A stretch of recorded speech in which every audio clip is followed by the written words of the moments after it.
At least 20 people died in various incidents related to Ganpati immersion across Maharashtra, the state police said on Saturday.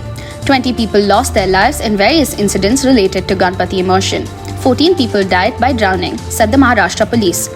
A woman also died when a tree fell during Aarti at the time of immersion, while another person lost his life after falling on cemented surface.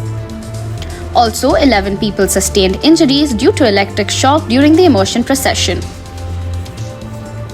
The 10-day Ganesh Chaturthi festival came to an end on Friday. Ganesh Chaturthi is celebrated with much pomp and zeal in several states across the country, and 2022 marked the return of its celebration after 2 years of COVID-induced restrictions.